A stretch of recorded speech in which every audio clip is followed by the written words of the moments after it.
mic is good, and the stream is good.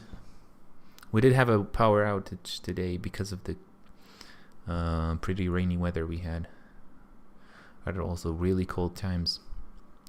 So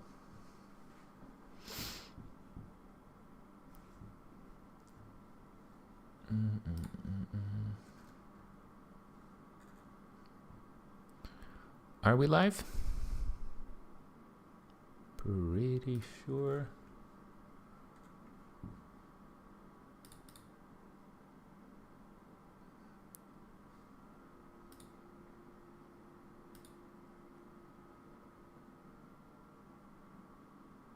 Oh, now we're live. Okay. That took time. All right. Welcome, ladies and gents, to a new live. This is number 4. I think we're just scratching the surface here for this new book I'm writing, and it's a lot of work. It's a task that I didn't think it would take that much of, like thinking, and, you just collect information, but then you just need to articulate it in a specific way. And most of my life I spoke about the Samaritans, not wrote about them. So it's a rather new challenge, but I like it. I love the process of basically collecting this information. Honestly, I'm learning about myself that like so many people like to collect things, and I guess like a lot of people like to collect information. So that's what I've been finding out, and I'm one of those. And not to just collect it, of course, that you can use it and then kind of like build it in a specific way so that other people can benefit from it. So, just for men's. What is that exactly? Okay, I see someone here asked at the beginning, Yehuda, כתוב בתורה לגבי סוכות, written in the Torah about Sukkot, ולקחתם לכם ביום הראשון פרי עץ הדר, כבות tamerem v'anafei sabot v'arabinel. So you're asking about the 4 kinds of fruits, 4 kinds of, and also the leaves and the palm leaves and the bay leaves. Well, those we actually make the sukkah out of them. I'll try to kind of like talk about it here real quick. But Samaritan sukkah is also a nice. There's a nice video I made about that you can check out on the channel.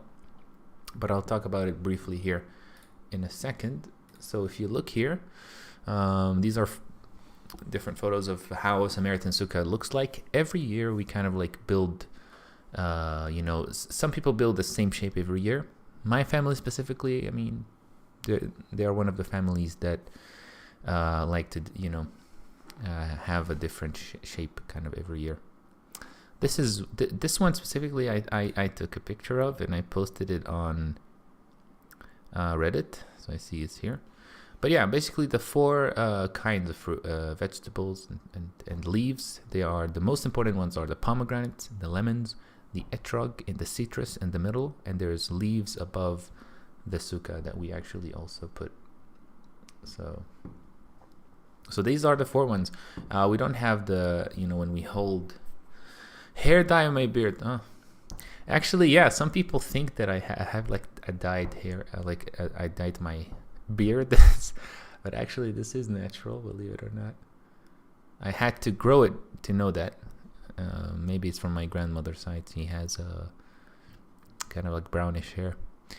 But yeah, going back to the sukkah, it's one of my favorite festivals of the year. One of the 7 festivals is definitely like top 2. My favorite day would probably be the Passover, the Sukkot festival, the Passover festival, Pesach, which I am definitely gonna have a specific chapter only on that.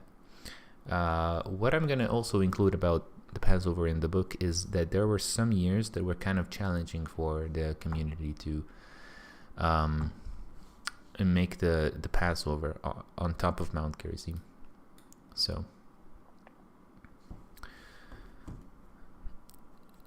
I'm just gonna remind myself here that I'm gonna also, like, now that I'm thinking about it,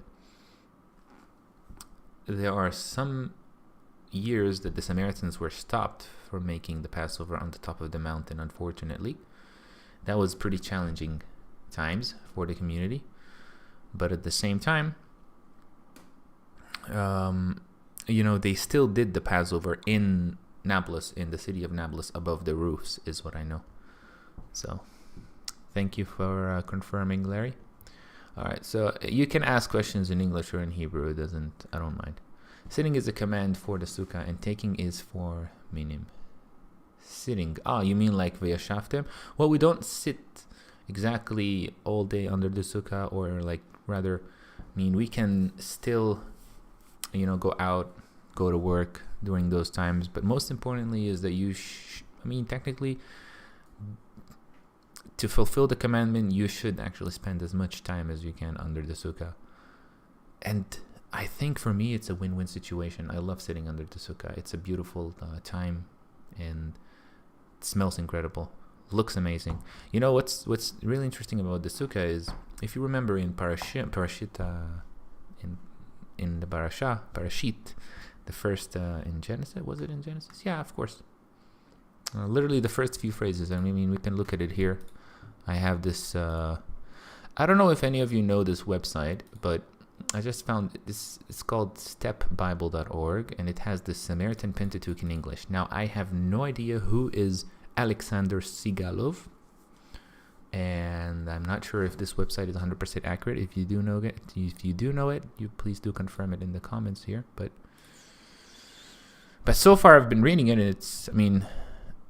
Here's one thing we can spot to know if it's at least the first points where the Jewish Torah is different than the Samaritan Torah, and that is, there's a verse that talks about when God finished his work. He finished on the 6th day, and then rested on the 7th day. But if you go to the Jewish version, he finished on the 7th day and rested on the 7th day. So if we search here.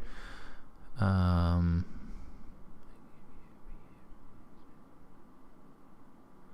so it's the next one. How do we go to the next? I believe it's the next chapter would be this here. And the Lord caused a deep sleep upon. Okay, so it should be here. If we search for 6th, there's no 6th, 7th even. Alright.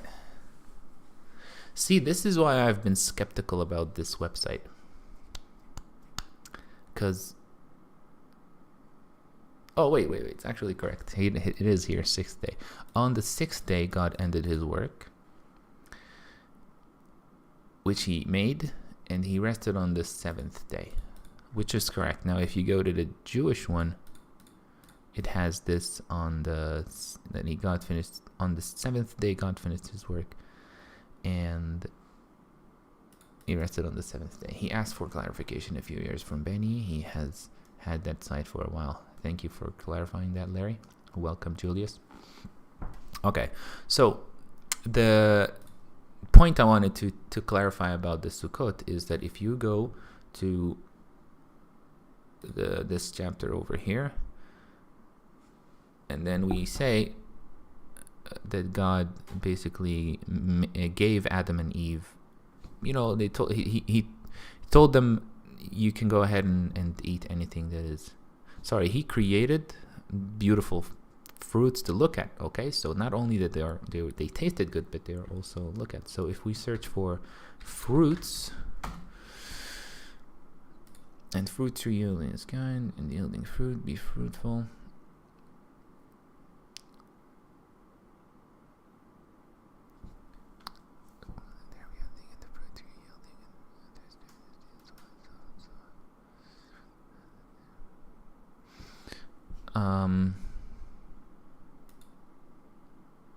I don't see the exact point that I'm mentioning, but anyways, here's a cool thought experiment for everyone to think about. This is a friend of mine, a Samaritan friend, who pointed it out. It says here, in the beginning, God created the heavens and the earth. Right? And the earth was without form and void. The darkness was upon the face of deep. And the Spirit of God moved upon the face of the waters. Now, and then God said, let there be light. And there was light. Okay? Now, what do you need to see? You need light. Now, talking in terms of God, we know that God is all-knowing, all-powerful. But still, the concept of light was not there yet. So only when the concept of light was there, we see the word saw, because you need light to see. Not that God needs light to see, but you get the point. When we have light now, we can differentiate between two things rather than everything being black. And only then, when we have light, we can continue, God could continue and create the world. So this is something that I really liked. A friend of mine just pointed it out to me. Now, all right, is Genesis 8:4 accurate in it? And where do Samaritans believe the mountains of Hararat are located? If I want to go to Genesis 8:4 biblical DNA, I might be able to do it, I think, from here. Where do I access the chapters? I don't see...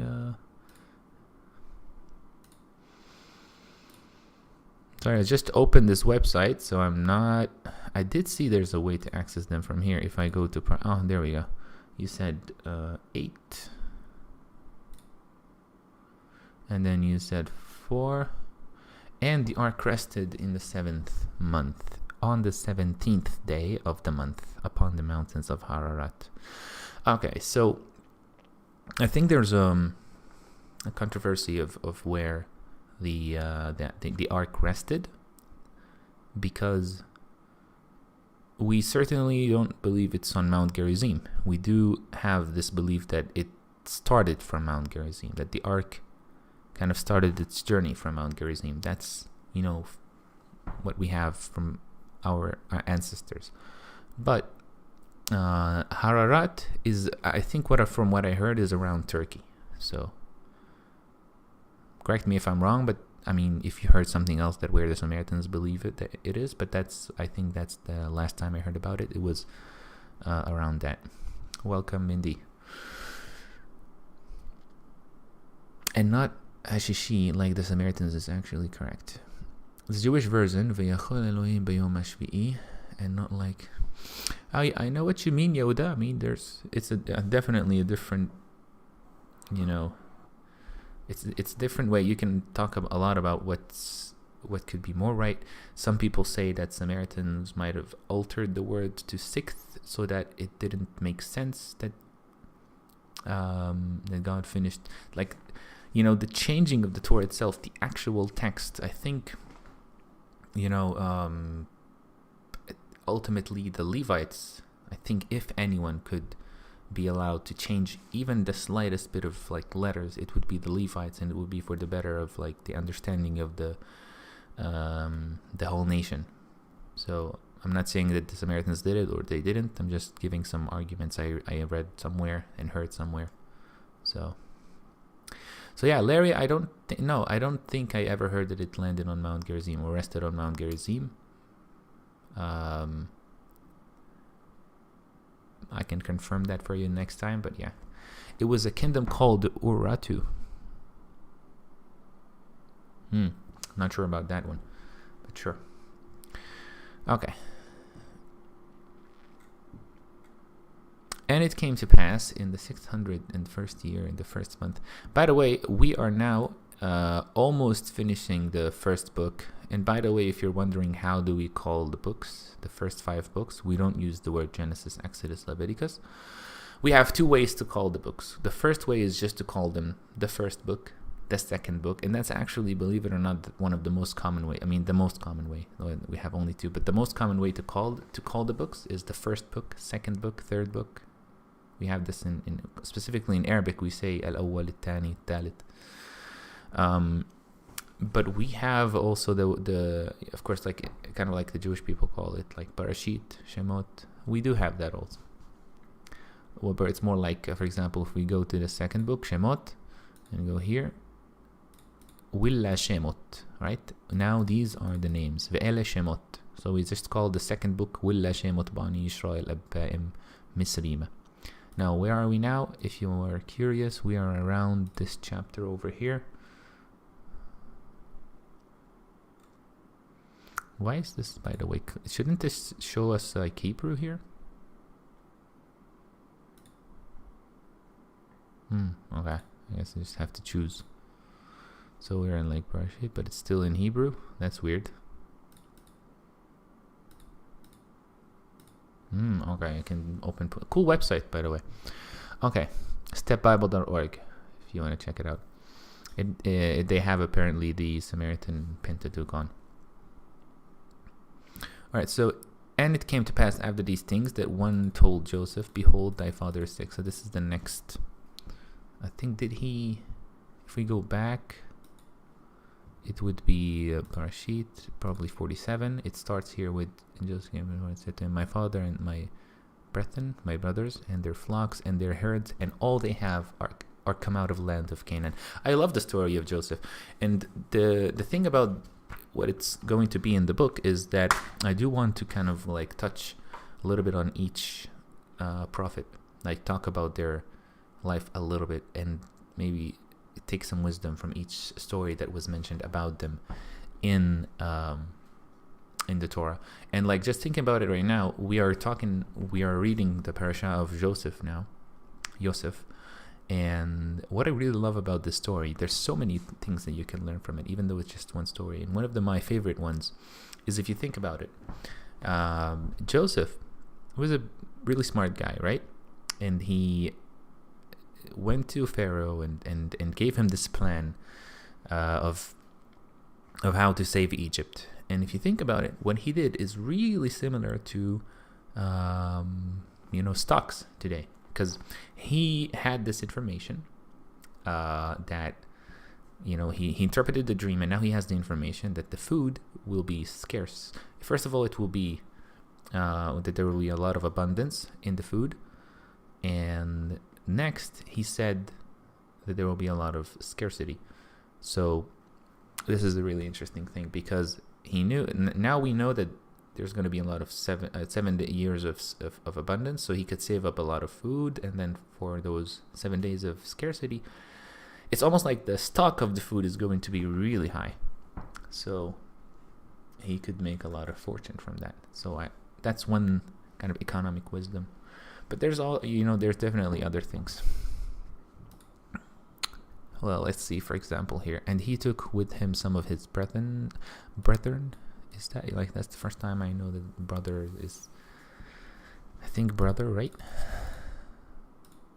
I think Grammarly can say son of the same parent, or so it's like brother, a male having at least one parent in common with another.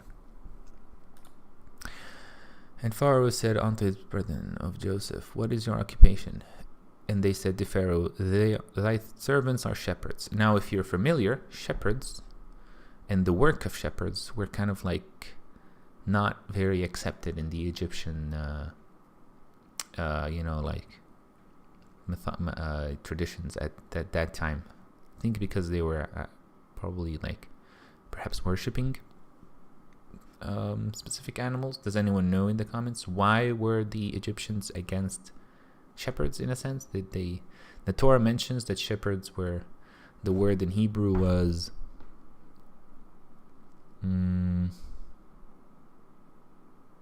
I forgot the exact word. It's really on the tip of my tongue, but I forgot about it. Okay, and Joseph brought in Jacob his father and set him before Pharaoh, and Jacob blessed Pharaoh, and Pharaoh said unto Egypt, how old art thou? And Jacob said unto Pharaoh, the days of the years of my pilgrimage are 130 years. What about the book of Joshua, Pablo, Marcus? The book of Joshua I'll talk about more about it in the future, but if you want to learn more about it, you can search this interesting book. It's called Kept Traditions. I've read part of this book that's not Kept Traditions. Maybe you can find it on eBay. Kept Traditions. That's it. A really interesting book. Check it out, by Robert and Terry. They talk about the book of Joshua. They kind of like translate the book of Joshua of the Samaritans. So, detestable, Mindy, that's the word. Thank you for sharing that. Did you ask why the Egyptians were against shepherds? Yeah, that's what I asked, by the way. Biblical DNA. So, anyways, yeah, let's check out this book. By the way, if you've been curious, like if you search for Samaritans on eBay,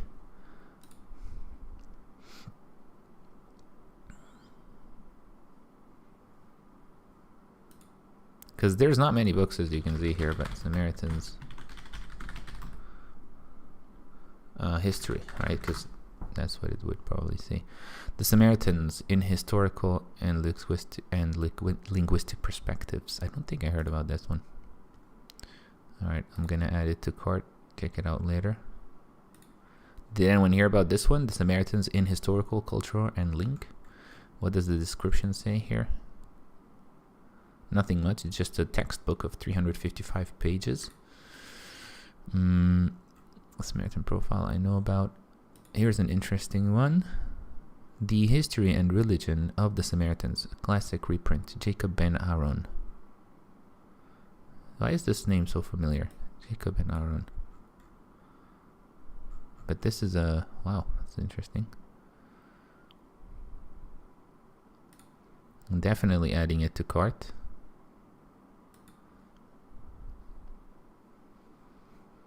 Egyptians disliked rams, sheep, goats. It goes back to the Hyksos. See, I don't know a lot about the Hyksos. I do know that some people, like some researchers, kind of like they discovered some archaeology that those Hyksos people kind of had also an exodus from Egypt, or that they were actually slaves at some point. So correct me if I'm wrong on that. But I had heard that the sheep were seen as a deity, and that's why it was tied to the bed. Interesting. Thank you for sharing that. I didn't know about that, but here's another one. The History and Religion of the Samaritans, classic reprint. Oh, that's actually the same one, but in a different print. Certain Samaritans. I don't think that's the one. Samaritans, the earliest Jewish sect. Oh, that's an interesting title. The Samaritans, the earliest Jewish sect. Their history, theology, and literature. By James. Wish we could read a little bit of that, but that sounds interesting. Did anyone hear about that? Definitely adding to cart. To check out later. We don't have anything under that though, do we?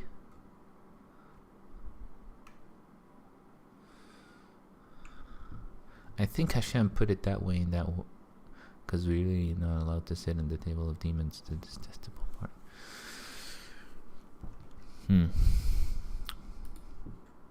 Alright, what else do we have? Jews and Samaritans. The origins and history of their early relations. Now that's interesting that you have like Jews and Samaritans. Like a lot of people, most people don't know how related are the Jews and the Samaritans really. So it's nice to see it in the same title, if you know what I mean. Wow, like more and more books are coming out that I never heard about. What is an iconography? A particular range or system of types of image used by an artist or artist to convey a particular meaning. Wow, okay. Like Samaritans iconography, that's interesting. If we search that, do we have anything at all? Like you get the Good Samaritan. So, oh, okay, this is a famous icon that we have, or a symbol. But other than that, we only have the Samaritan woman or the Good Samaritan. So that's an iconography. Most historians agree today that the Hyksos were Amorites. Interesting. All right.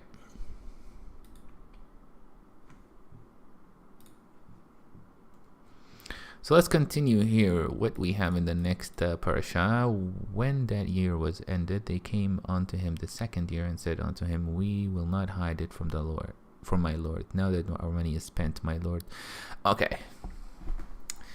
So here, when the Egyptians basically ran out of money because they bought all the food from Pharaoh, they came to Pharaoh and they told him, we don't have anything but our, we just sold everything and we only now have only our bodies. And this is interesting because I think they found something in Egypt that is pointing to this specific passage, which is that they only have, where was it? I just lost it here for a second. There it is.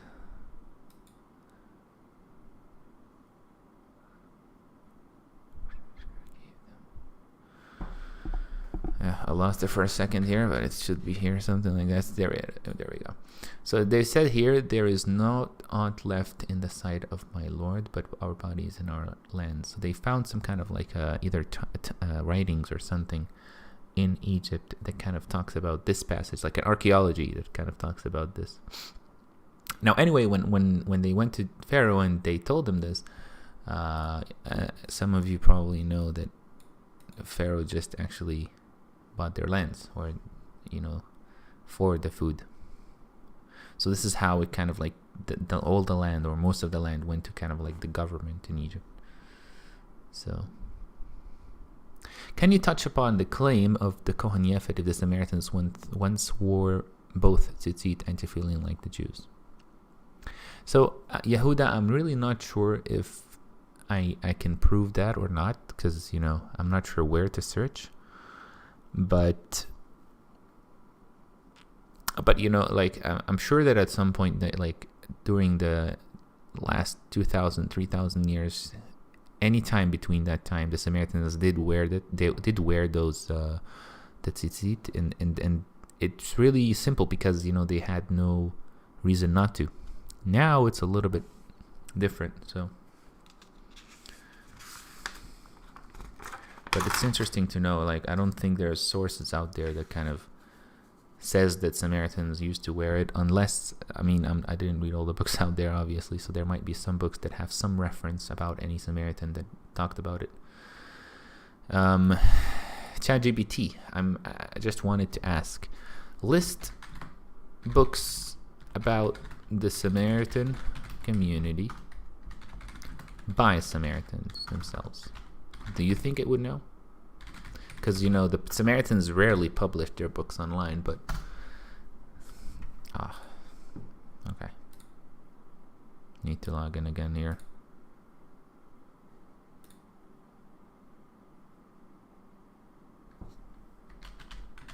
List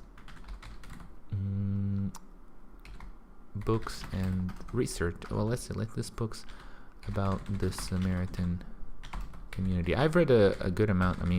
Probably most of the books about the Samaritan community by the Samaritans, written by the Samaritans themselves.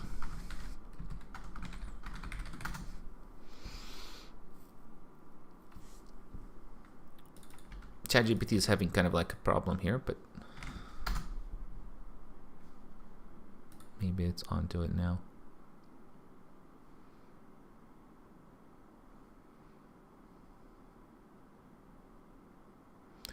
Unfortunately, there are no books written by the Samaritan community themselves that are widely available in English. The Samaritan community is a small, closed community with a long history, and they have primarily passed down their traditions and history orally. There have been some studies and books written by the Samaritan community by outside scholars, but to my knowledge, there are no books written by the Samaritans themselves that are available in English. So, my uncle, for example, did write one that talks about the Exodus, but he did not publish it online. But interesting answer here, ChatGPT.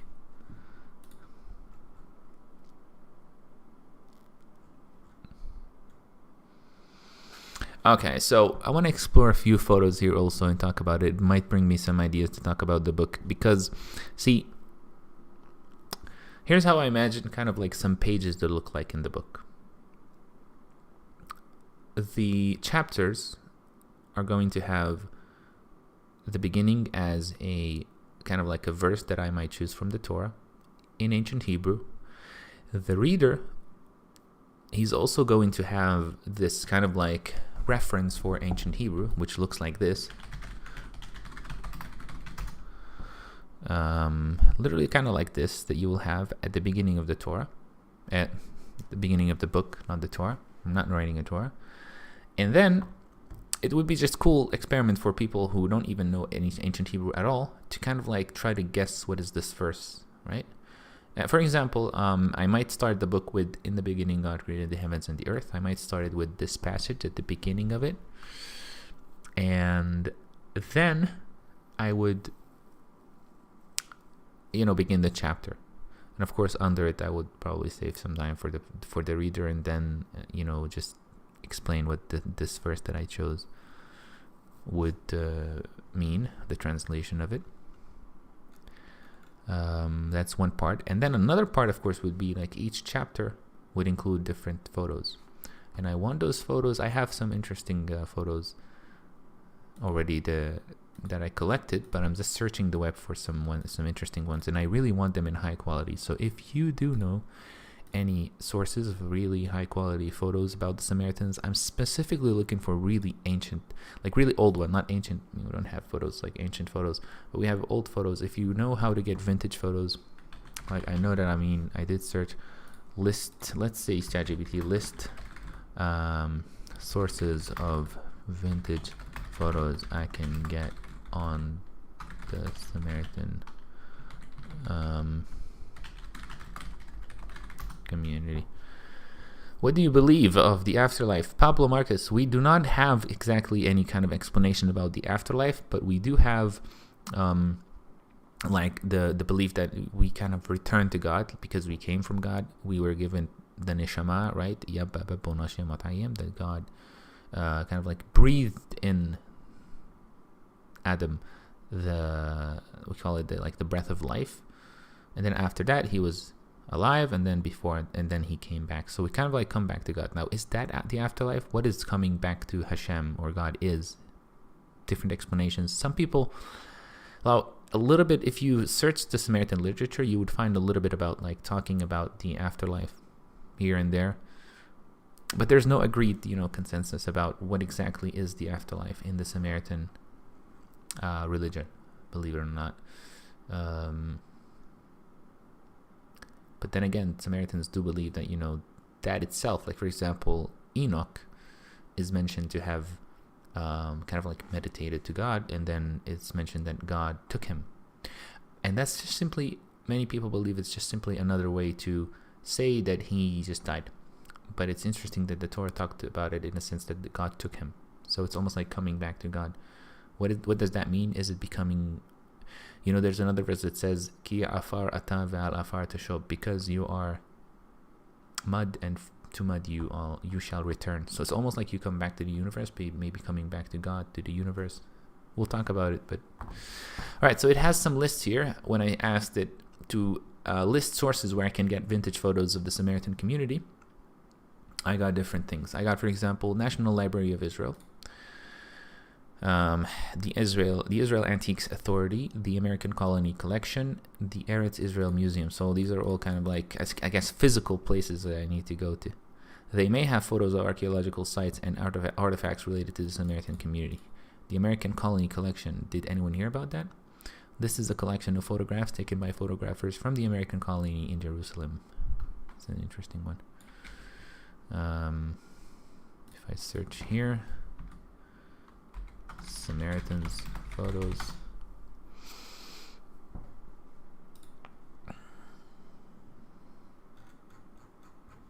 Just text here. I don't see any photos, but does it mention?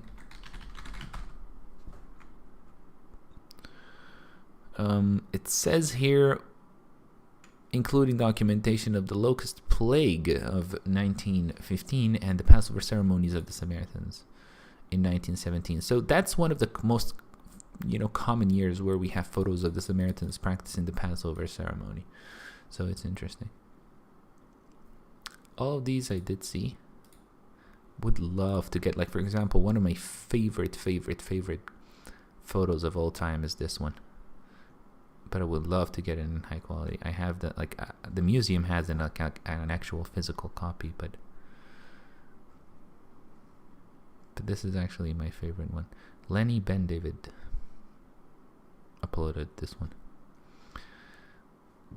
I went to this synagogue. Now it's part of kind of like a house now for a Palestinian in the old city of Nablus.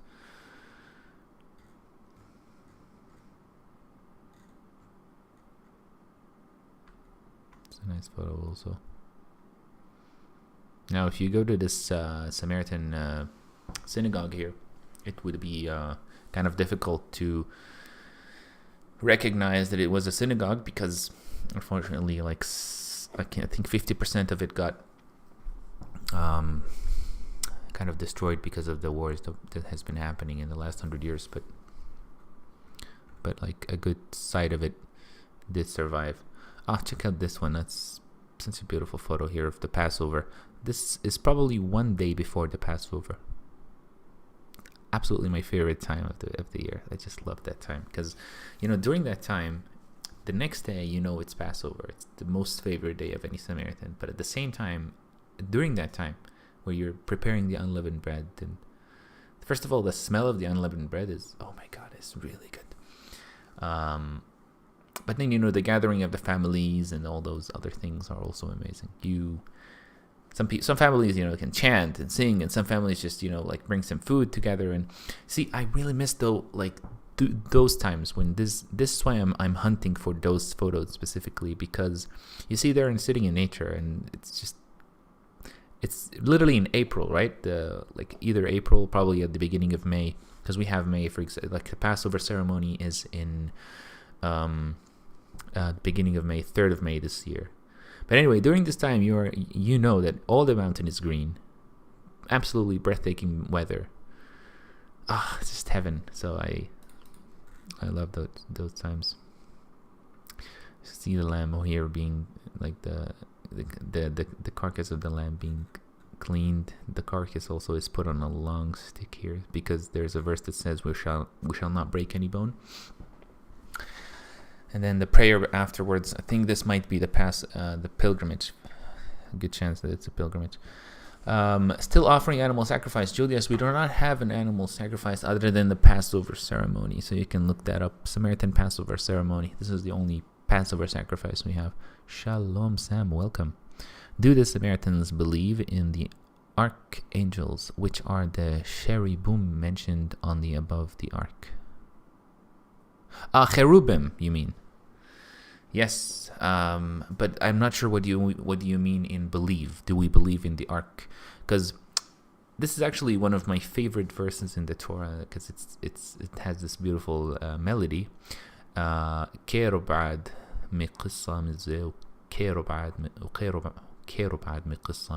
there's two, what's believed to be either angels that are like in gold, or what was the second? Eagles. And the angels or the eagles would have their wings going up. All right.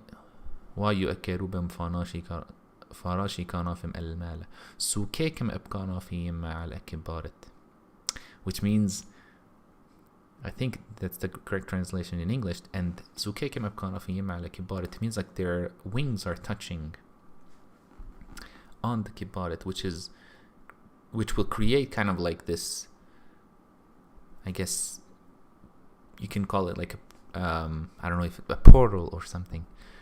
That's where the high priest would communicate with God and get the specific wisdom, maybe.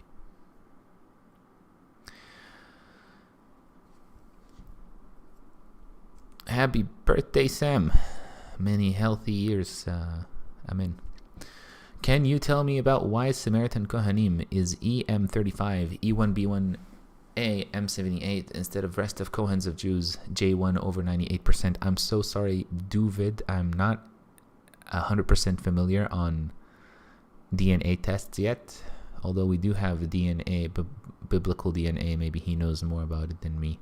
I'm still studying about it. Although I do know that there is a good percentage of the Samaritan community that does have J1, and also most have E1, B1, A1, which is connected to the Cohen families. So, but if you do go and search for Samaritan DNA, you would find that there are connections between the Samaritan Cohens and the Jewish Cohens, if that's what you're asking about. So, they call cherubim in English term. Yeah, cherubim. Yeah. A shape of a heart, the wings touching. So you think, okay, it's a shape of the heart. I love that verse, for sure. The American colony. We couldn't find any photos here, although if we search here,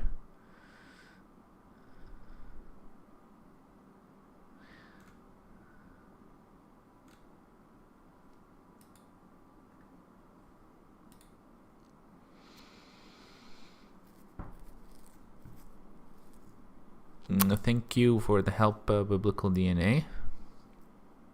We'd be happy to talk more about DNA for sure in the future, because one thing for sure is known, that the Samaritan DNA, the test that they did, kind of easily proves that most of their years, like 95% of the last 3,600 years of the Samaritan history, those people, the Samaritans, they have never really barely left the Holy Land. Because they have like 95%, most of the Samaritan Cohens, for example, have over 95%, 96% Levantine in the DNA. But what beautiful photos we have here. I'm going to save this one. The Samaritan Passover on Mount Gerizim at Abraham's altar. Yes, we do believe that Abraham, if you don't know, we do believe that Abraham came to this specific spot here to almost sacrifice his son Isaac. So that's the story. E1, B1, B1, A1, B2, and EV22, not E1, B1A. Thank you for correction, Biblical DNA.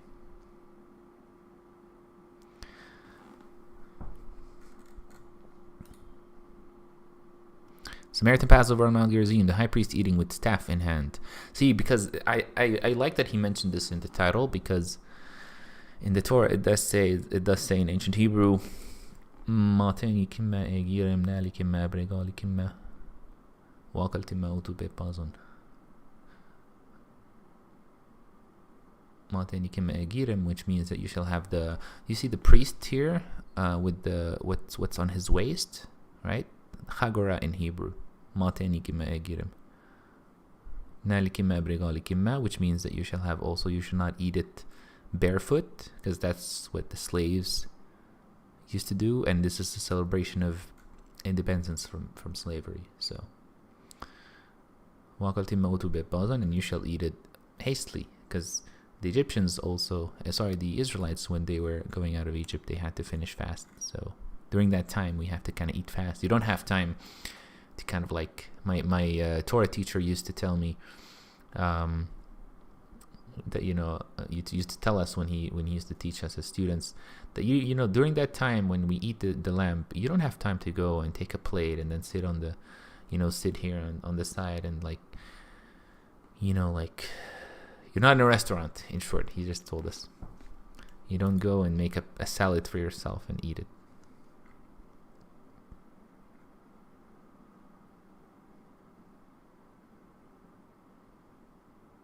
So see, even though during this time we did have visitors coming to see the Passover ceremony.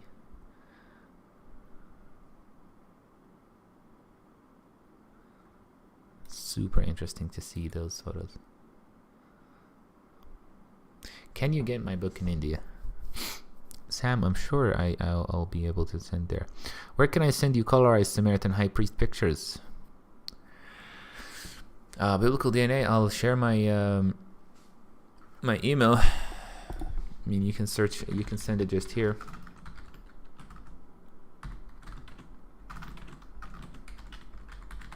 Would be awesome. Thank you.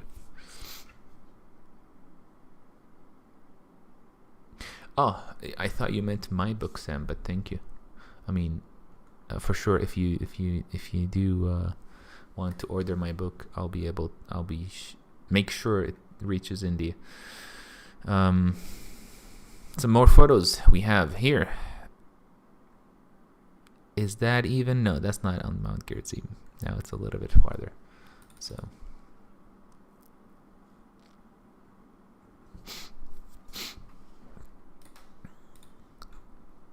All right, coming back. Why do you specifically sacrifice the Passover offering in the ground? Can you clarify, please, more, Yehuda? What do you mean in the ground? Because if you mean, like, why do we cook the sheep in the ground, that's a different story. But if you mean by that, why do we cook it in the ground and not like other ways? Because specifically the Torah does talk about not eating and we're not allowed to eat the lambs raw, and we're not allowed to eat it boiled. So that's one reason.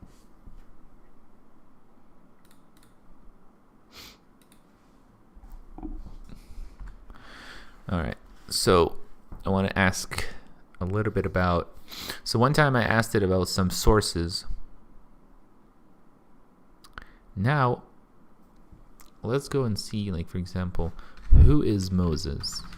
Just at the top of my head. For the Samaritan community.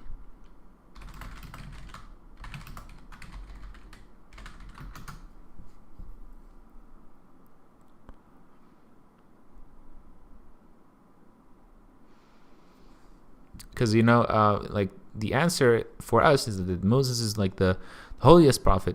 Now, a lot of people, like, you need to know that in the community, Moses is super respected and is like a holy person, like the most important figure in the Torah. But at the same time, we are very aware not to, like, overpraise him in a sense, because even the Torah didn't.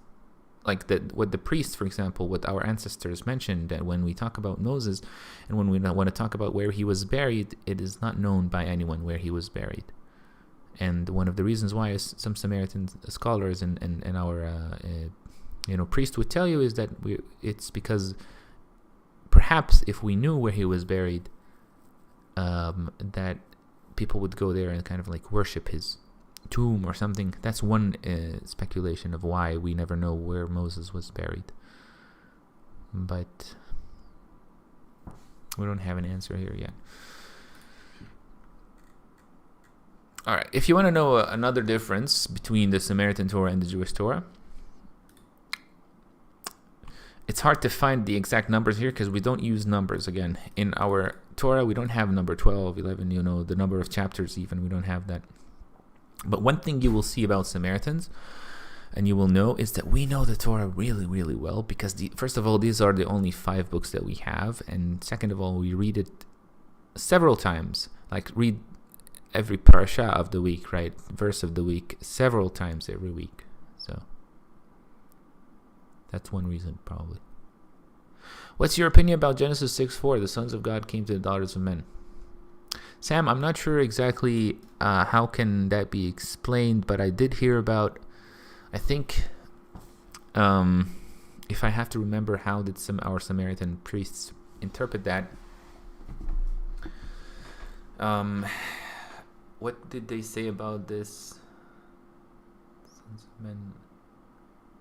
I think it was just really interpreted, not really like angels or anything. Although, interestingly, like not to go out of topic, I did watch Ancient Aliens once talk about this, saying that they were aliens who came and then slept with women, slept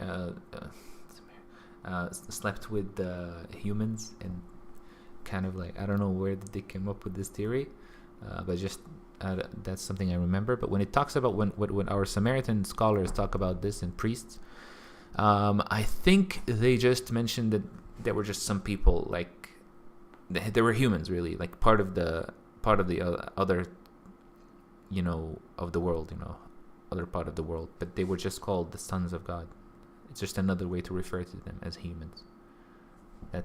But interesting question. Thank you for bringing that up, Sam. I'll have to learn more about it. So, all right. So here's one thing I want to mention in the book. All right. So, when we were kids, about like the age of as a Samaritan, when you're about 5 years old, you start going and start learning ancient Hebrew, which looks like this again, if you're not familiar. Samaritan Hebrew looks like this. And, every Samaritan kid, when he grows up, he has to learn. They basically have to learn how to read ancient Hebrew. But not only that, we also begin to learn how to write it. Like, for example, you see here, Alaf. Here's an Alaf. Is it shown here? I don't see my live, but there you go. Wow. Okay, so that's Alaf. Beat. I'll tell you in a second why I'm showing you this, but all right. A, B. So it's not easy to write. So it's almost like you're drawing letters, right? You're not writing. It's almost like it feels like you're drawing. And it's amazing that for example, the teacher that taught us, first of all, the amount of patience he had is incredible. But at the same time, he writes like it's modern language. He just, every letter here, obviously, as languages evolve, they get easier to write. So why am I bringing this up? Because there's a section of my book also that I talked about where we were challenged by the teachers to kind of like, for example, learn specific melodies on time, or for example, I wish they could challenge us to write poems or write things, like write sentences. That never happened. I think that would be one recommendation I would mention. But I mentioned in the book that, we also used to be kids, and we used to kind of like make someone wait for the teacher to come from far, so we know exactly when to be ready, because we used to play kind of like games outside in the neighborhood. But we know that at 5 p.m. or 6 p.m. he will come. So some kids, they would want to know exactly when he comes. So there's one kid that would stay outside and kind of point out for the other kids, oh yeah, he's coming, so get ready. Some kids used to kind of like escape and not come, but their parents would know easily. But good times here.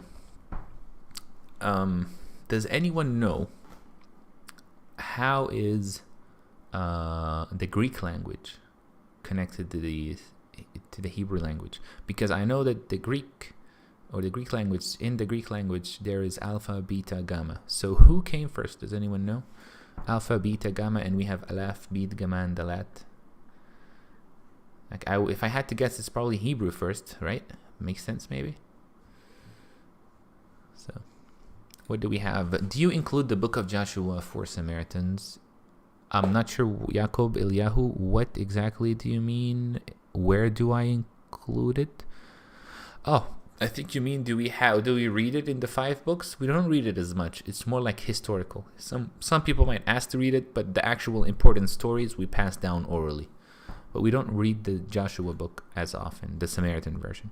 Is there a direction of the letters that you must write in? We write from right to left. So it's like the Hebrew, like the Jewish Hebrew. Let's see, what is this one? ويرد كالعام يشرب ماني ويوسي موشي التعام القيرات آيلو من أماني. This is when the nation of Israel kind of basically was getting ready to kind of like meet God on Mount Sinai, but not actually meet him. Like God told them that on the 3rd day that you shall get ready. So this talks about that. Alpha, I presume, was first. Alpha, beta, gamma. Yes, but what does that mean? Does that mean that it was Greek language first, or? Hey Zakon, it's not snowing, no, but it's really cold. Thank you for sharing that biblical DNA. We'll check it out soon today. The Canaanite Paleo-Hebrew alphabet inspired the Greek alphabet later. See, that's what I guessed. But what's your... hey, I wanna see ChatGPT also. What does it say about this? Who came first? Hebrew or Greek?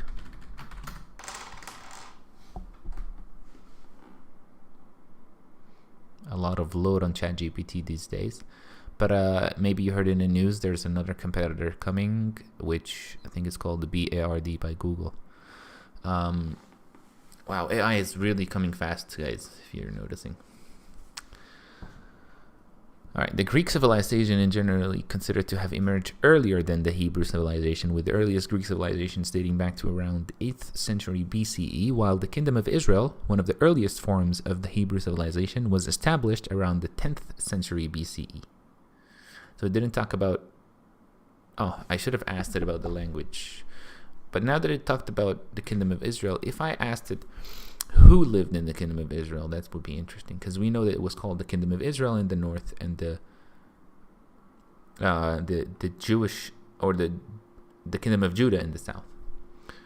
Who lived in the Kingdom of Israel? Just out of curiosity, I'm wondering what it would say here. It was inhabited by ancient Israelites who were Semitic people originated from the historical region of Canaan. The Israelites were descendants of Abraham, Isaac, and Jacob, according to the Hebrew Bible. After the Babylonian exile, the Jews, who are also descendants of the Israelites, returned to the region and lived there under the establishment of the state of Israel in 1948. Oh, that's... skip that really fast. But let me ask the question again here, but say... maybe I have to... If I said that, do you think it would matter? I don't know if it would matter, but let's see. Hebrew language is considered to be older than Greek language. There we go. For the person who mentioned this, thank you, Alex, for clarifying that. The Hebrew language is considered to be older than Greek language, with the earliest written evidence of the Hebrew language dating back to around the 10th century BCE, while the earliest written evidence of the Greek language dates back to the 8th century BCE. So we have like a slight difference here. I mean, 2 years difference. But you're right, Hebrew is definitely older. Are Samaritans waiting to rebuild the third temple? What significance does it have in the Samaritan community? Sam, we are actually, like, the Samaritan community in general. There is, like, our scholars write about these times, and our Kohens and our sages wrote about this. The third temple, we don't call it the temple, we don't call it the third, because there's disagreements if we had second temple. Most Samaritans believe we only had one. The second one that some people think they call second was actually what we believe is a synagogue. Now, the third temple or the third tabernacle, first of all, if you think about it, it's a really challenging thing to do in today's modern world. You know, I remember my uncle mentioning that it's already hard to kind of get pure gold, right? That's one thing. And the Torah mentions that you have to have pure gold in the tabernacle. That's one thing. I don't know. Like, can you imagine the tabernacle being rebuilt again? Because the only way that would have to happen is that we're waiting for the Messiah, or we call him the Ta'ib. We don't call him the Messiah. We call him the Ta'ib. But then again, there's not even a lot of mentioning about him. But we don't really build all our life now waiting for the third or the second temple or the second tabernacle. We just live it. We worship God. We live as Samaritans, but we anticipate that one day, this will happen, and it's the blessings that will come to the world. It's the peace that will come to the world. We'll talk about it more in the future for sure. The water nations were formed on the 5th day of creation. What do Samaritans think about Noahide laws? I'm sorry, I'm not sure about this, but if I ask ChatGPT, Noahide laws. I'm sorry, I'm not sure about if I read about this, but let's see if ChatGPT knows here. Well, the Greek came from what our nation? Look back on the days of creation and you'll know whether they made. One thing for sure I read was that the Samaritans were affected by the Greek people. I mentioned this in the last in my last live, I think. To the point where one of our most famous scholars, Marca, his name is kind of like Marcus, close to Marcus, right? So Genesis 1:20, fifth water nations were formed. Coming back to our search here for books.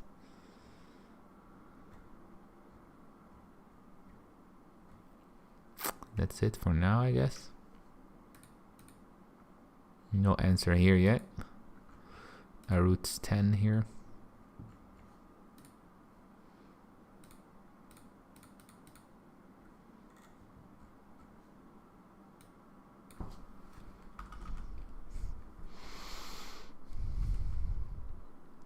What happens if I search Samaritans 1,000 years ago? Do you think, well, Samaritans number less than 1,000. I hope there are still Samaritans in the future. Is it true there were no Samaritan? Oh, what is that?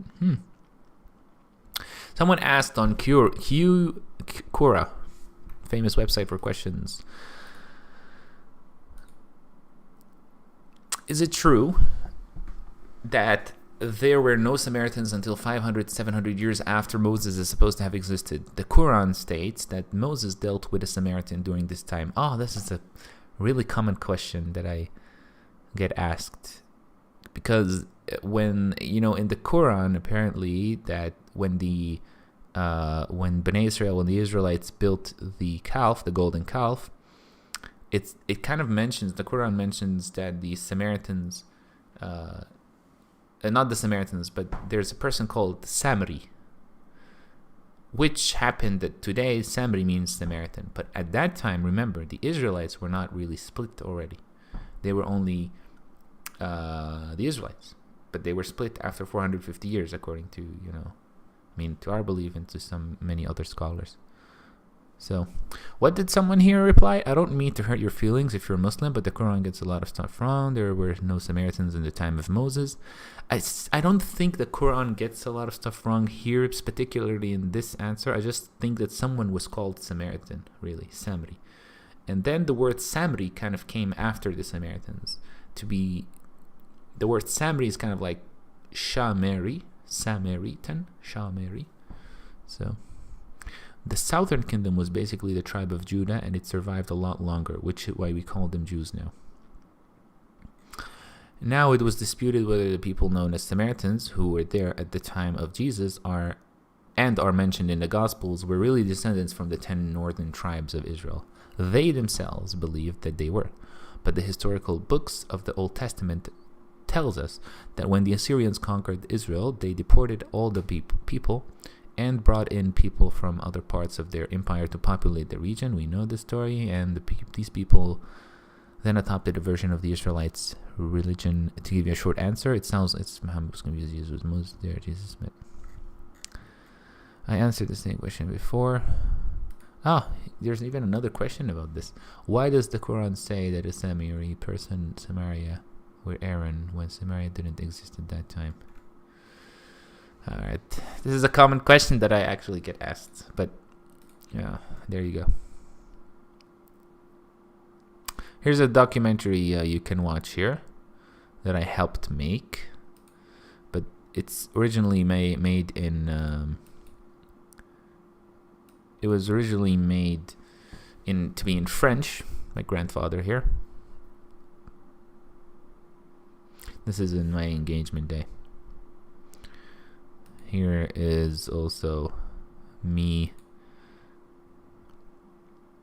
explaining for tourists. I mean, this is my favorite job in the world. Sometimes, I don't get to do it every day anymore, at least, specifically after Corona. Now we don't have Corona anymore, but the political situation still doesn't allow that much visitors to come.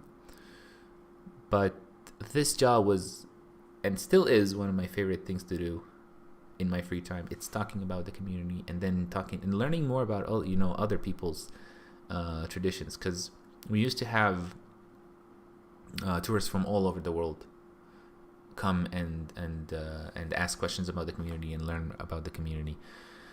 And now it's really quiet.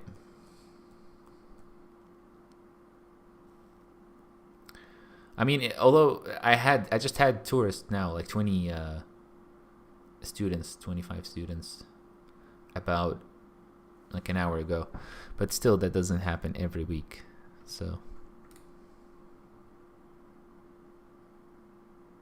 I usually open the Torah, talk about the Torah in front of them.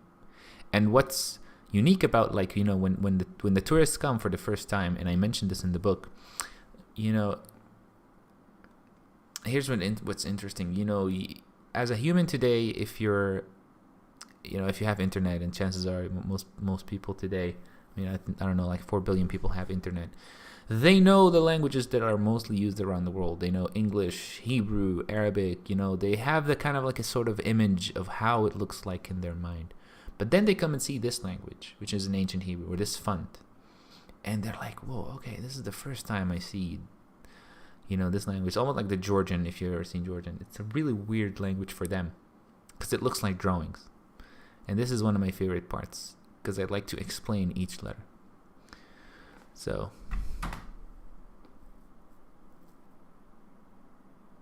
here I explain about the sheen, the teeth, which means, like, sheen actually means teeth.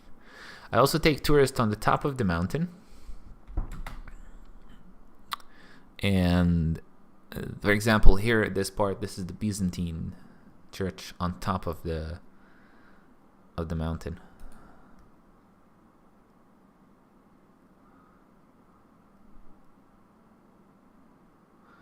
Some people ask me, what is this mosque over here?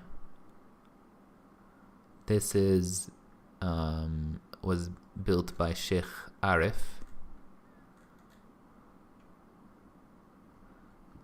Something like 600 years ago. I'm interested to see what comments are there. Nice to learn about ancient religion and history. This land is so blessed. Interesting documentary, whatever. They did do a pretty beautiful documentary.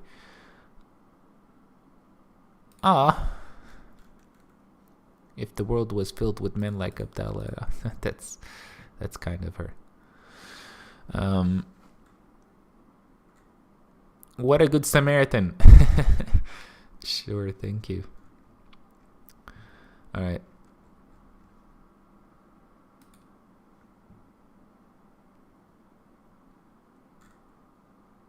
It is ironic, you know, like when we call ourselves the Samaritans, and if you think about it, if we do something good, then, you know, we can be like the good Samaritans. I always like to you know, that joke.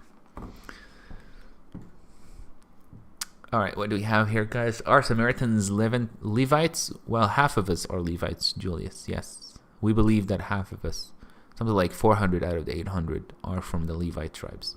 So I read some research lately that some people are beginning to believe that Jesus could have been a Samaritan from Galilee.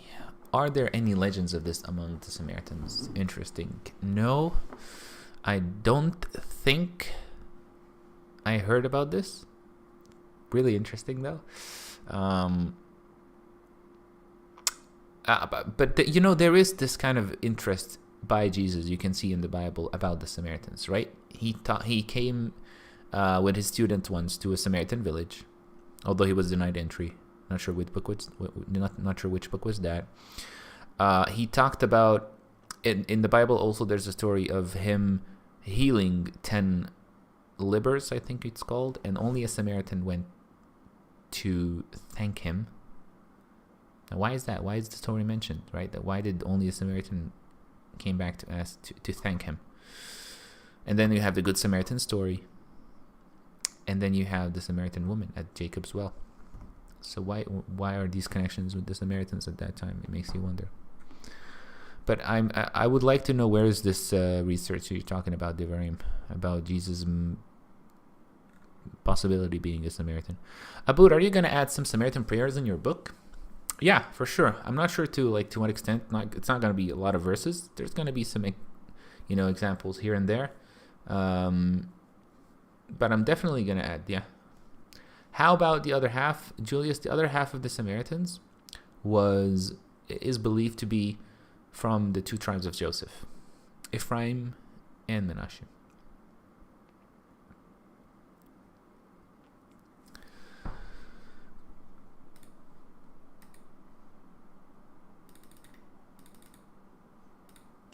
The Noahide laws are a set of 7 moral commandments that, according to the Jewish traditions, were given by God to Adam and were later reconfirmed to Noah after the flood. These laws, which form the basis of natural law, are considered binding on all humanity, regardless of religion, including prohibitions against adultery, blasphemy, murder, theft, sexual immorality, and cruelty to animals, as well as the obligation to establish a just legal system.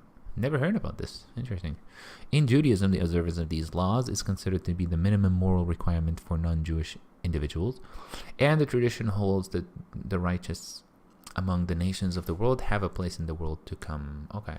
So I'll tell you why one of the things that I want to include in the book, maybe a theme, is basically what does being a Samaritan mean, right? Because at the end of the day, it's not really a race of who will be, permitted to enter heaven or who will be going to go to hell. It's not about that. Not that we have heaven or hell. I just mean that to be a Samaritan is really to basically kind of, first of all, have the Torah as a kind of like a manual for life, how to live life, how to, like not on bread alone does a man live, right? You don't only survive as a human on food alone. You have to have a wisdom, or you have to have, experience. And I think this is a theme that I want to have throughout the book of what does really, what is the message that the Torah is trying to show us? Because a lot of people, I think, get lost in things that are rather, we don't really have to kind of dive too deep into what where did this story happen, and were these prophets really here or there? Did this thing happen here? While I think these are really important things that they're also important to know, what I'm trying to say is that there are some details in the story that are trying to tell you a certain wisdom that kind of makes you click in your head and says, oh wow, okay, this is why we do this, or this is why we do that. Like some wise stories, some stories of prophets doing this or that. I'll give you one example. Like when Jacob, for example, Yaakov Avinu, he was basically challenged in a sense. He had to work 7 years, right, to marry, what's her name, Rachel, right? Rachel. And of course he didn't get Rachel in the first 7 years.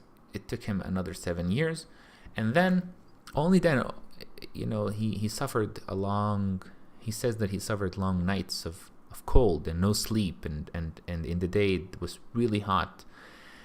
But then God also showed him a specific method he could use also to kind of get more sheep to his, how do you say, that he could have to control more sheep, like to get from Laban, right? Was it Laban? Yeah. So God didn't do like a magic trick of like, ta-da, here you go, more sheep that has those black dots. It didn't happen by magic. There was a specific way, almost like a genetic way, that Jacob had to do so that he could get those sheep. So the wisdom that you can get from the story is, first of all, hard work is needed, right? There's literally, the Torah tells us,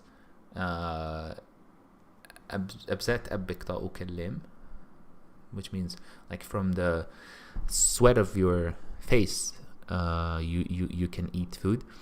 And second of all, it's also mentions that it kind of reminds you that you have to also be practical in many ways. You don't wait for God to kind of like, do things like magically. Like even the Shema says, which means you shall love the Lord your God with all your heart and all your soul. What does that mean? It doesn't only mean that you have to pray 24 hours with all your heart. I mean, what does that mean? It might mean to pray, but also it means to work hard. When you go to work, you're working hard, you're sweating or whatever, even if it's mental work. That's what it means, really, to love the Lord your God. At least in the Samaritan traditions, but I'm sure also that's what it means in the Jewish traditions, right? To worship the Lord your God is not only to worship Him in the synagogue. Worship Him, loving Him as in the strongest, in the most of your strength, also means obviously the work. Is it snowy in Shimron? No, it's not.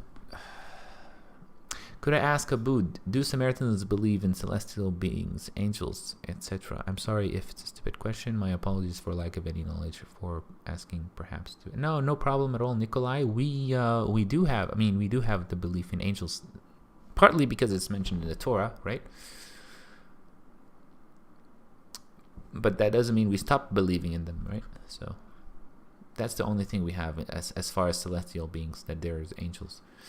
Kind of like God's way to communicate with man. So that's how it's seen in the community. You cannot even answer about Druze, the sons of Jethro. Come on, Moses' father-in-law Jethro and the Druze today are more closest to Levites genetically than Samaritans thought. Oh, so you're talking about it's a DNA war going on. Okay. I mean, I don't know what ChatGPT thinks about it.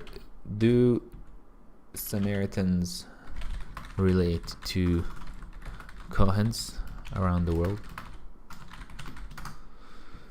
Don't mind the typo here. The Samaritans are a distinct ethnic and religious group with roots in the ancient kingdom of Israel. They have a unique religious tradition that is different from the post-Judaism. I think we read that. Kohens, also known as Kohanim, are a Hebrew word. While the Samaritans and Kohens both have roots in the ancient kingdom of Israel, they have developed separate religious traditions, and there is no direct relationship between the two groups. What does DNA studies show? Out of curiosity, not trying to prove anything here. DNA studies have shown a wealth of information about human evolution, ancestry. It lost track over here. I kinda referred to the Samaritans. I apologize for the confusion. DNA studies have shown that the Samaritans have a distinct genetic profile that is different from other Jews and non-Jewish populations in the region. They are considered to have a high level of genetic diversity, and their genetic makeup have been influenced by various population groups that have lived in the region over the centuries, including Jews, Arabs, and others. Studies have also shown that the Samaritan population have maintained a relatively isolated genetic profile due to their endogamous in-marriage practices. These findings provide valuable insights in the genetic history of the region and the unique genetic characteristics of the Samaritan population. Doesn't show that much, but interesting if you want to know more. I already sent you links of what you need. No problem. Is there any way to find or read the Samaritan scripture online? And if so, would it be appropriate for a non-Samaritan like me to read it in hope of gaining knowledge and understanding? Nikolai, I've shared in the beginning here that you can actually go and search for... Ooh, did I lose the link? What was it? You can just search for Samaritan Torah online, something like that on Google. And you will find a website called stepbible.org, and from this link you can kind of follow the 5 books. But that's, I think it's only in English. I don't think we have the one in Hebrew here.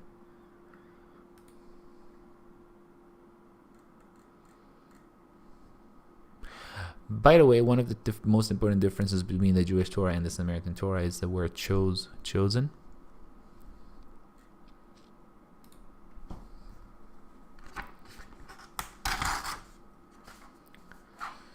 So the word chose, when God talks about the place that he chose for the place of worship, that like chose, that it's in the Samaritan community or Samaritan Torah, that he already chose Mount Gerizim. So for example, when Abraham was asked to sacrifice his son Isaac to test him, God wanted to test him, it is believed that happened on the top of Mount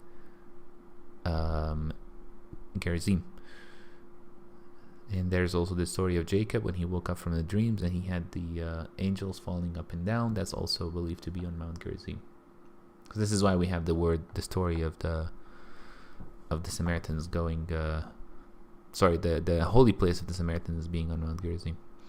I'm asking because I want to make sure I remain respectful, and also because I genuinely have very little clue about the proper decorum or a way to go about it. No problem, Nikolai. We'll be covering many things here.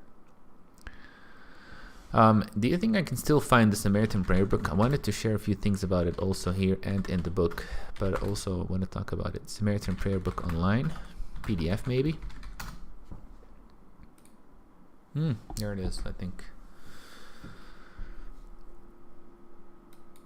You have the modern Hebrew script and you have the Israelite Samaritan script. There it is. So now again, I talked a little bit about it in the, I think, 2 live streams ago. But here we have, like for example, there's a few things I want to cover next. So let's talk about it. I think we covered this.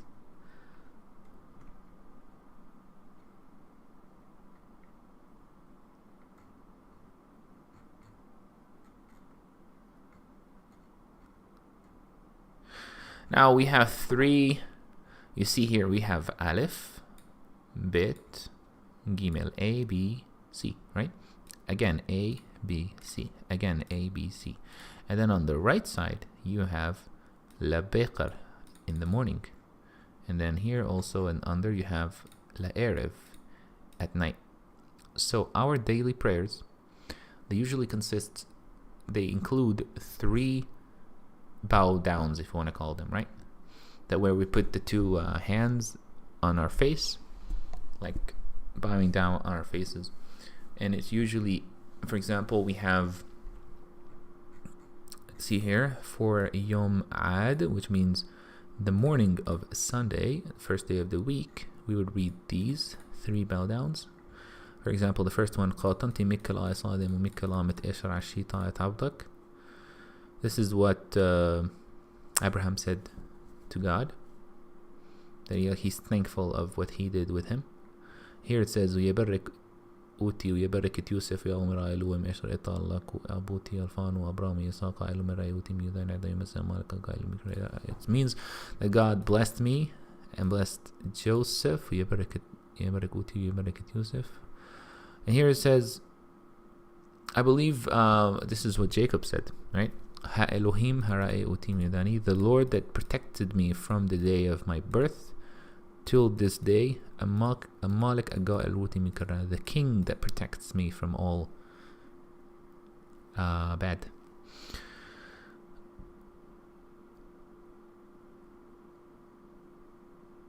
Welcome, Nikolai, of course. Oh, for example, at night. Oh, and the third one is Milgula Sarabakini Busha Karib. وطال قدلك إلى إطلام يتألف وتباقي ألبر منك بالش إلا عشقه اليشوى تقوي دي شيما. So what does that mean? The third bow down, Milgula Sarabba, which means from. It kind of like talks about, like, for example, that there's a deep sorrow inside us, but we know that the sorrow, there's a solace that is clear, that is near. Sorry. And you, in your greatness, you do not change.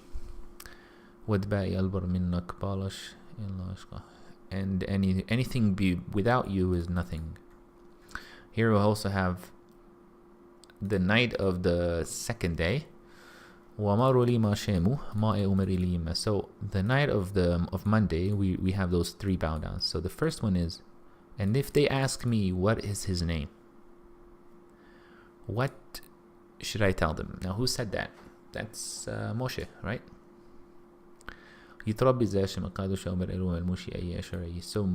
So God told Moses that you shall tell them, which means I am that I am. And there's different articles even that I've saw that kind of talks about it. But you know what I'm interested? So I want to know what ChatGPT thinks about this from all the information that it gathers. So, you know the story when Moses asked God, what should I tell them? Well, I need to code this. If they ask me about your name, right? In the Torah, right? It should just say right, so I can just ask it, what do you think about the answer? But I am that I am. There's different things. Shara'i. One of them is that I heard about from the community is that it's kind of like he's all-knowing, all-encompassing, all-loving God, in a sense that he is also, he was, he is, and he will be, meaning that he's infinite in many ways. Another interpretation I heard about I am that I am is that that my name doesn't matter now. Just go and tell them that the father of your ancestors came. Yes, you're right, Ido.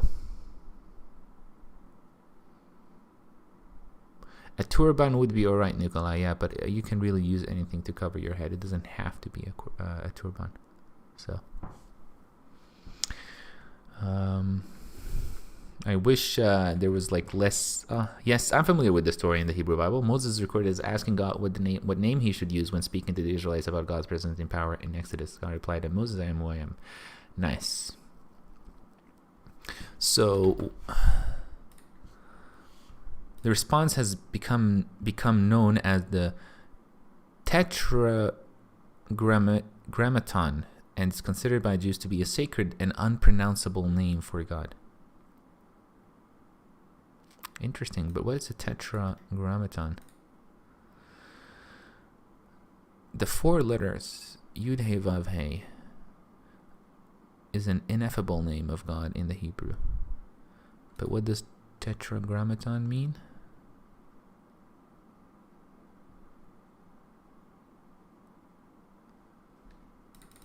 Let's see what ChatGPT thinks before we ask it about that. What does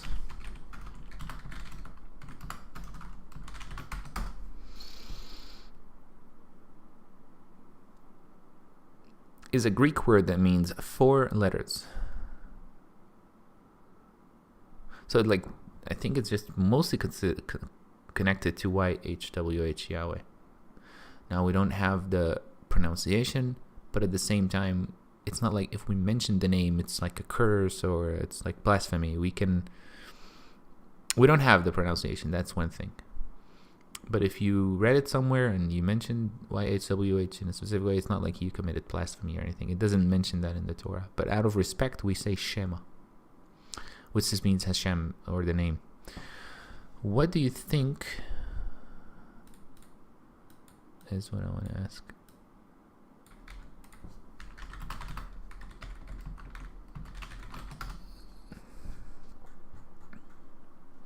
I am who I am is a phrase from the Hebrew Bible that is considered by many to be a powerful expression of God's self-existence and unchanging nature. The phrase, which was used by God in response to Moses' question about God's name, is seen as emphasizing that God is self-sufficient and does not depend on anything or anyone for his existence. I like that. The phrase I am who I am is often interpreted to mean that God is the eternal and self-sufficient being. Like I said, eternal, right? Like infinite, eternal. Who is beyond human comprehension and definition. It is seen as a declaration of God's independence and sovereignty. I forgot how to pronounce that word. Sovereignty, right? Sovereignty. And a reminder that God's nature and character are beyond human understanding. The phrase is also considered to be a declaration of God's faithfulness and consistency, and is understood to mean that God will always be who he is regardless of the circumstances. Kind of like what I kind of mentioned a few minutes ago. All right, anyways, I think it's, wow, time has flew. We're already like 1 hour and a half in. We do have to wrap it up for now. So thank you so much for joining me. Wow, it's been a really interesting one. I feel like I've learned a lot. I have some points also that I've wrote, so that gives me like a nice place to start again for different chapters. I these live streams, I also consider them to be kind of like something like a way that I can also study Torah and wisdom, either from Torah, also from other sources, but mostly, I guess in the beginning we're going to cover like many things about Samaritans and Torah. So thank you again for joining. I think finally I want to mention that if you want to share this video, please do share it with a friend. Let them know Samaritans are still alive or something like that. I realize so many people around the world maybe want to learn more about the Samaritans simply for the fact of like, they're just curious about who are the Samaritans, but maybe some people are also interested to know more about what the wisdom of the Samaritan community, what wisdom we have maybe to share with the world. And honestly, I don't know all the wisdom, so like I wanna learn more with you guys, and through the comments I've been learning a lot from you also, so thank you for that. We're gonna have some differences I see in the comments of whether Samaritans are this or that or Kohens. I don't think there's a problem with discussing those. Just please keep it clean. We don't want to cause, we're not here to prove anything, prove that these people are better or us better or whatever. I'm really not that, didn't open this channel for these kinds of things, but at the same time, if it opens an opportunity to learn something, I'm always down. Thank you so much for watching again. You guys are awesome. Please do subscribe if you're new. Leave a like, and finally, if you do want to donate really anything, it's not a must, but it's more than welcome. There's a PayPal link in the description, and we'll be updating you more in the next coming days. I think there's a video coming up that I'm curious whether to do the one on Shabbat or another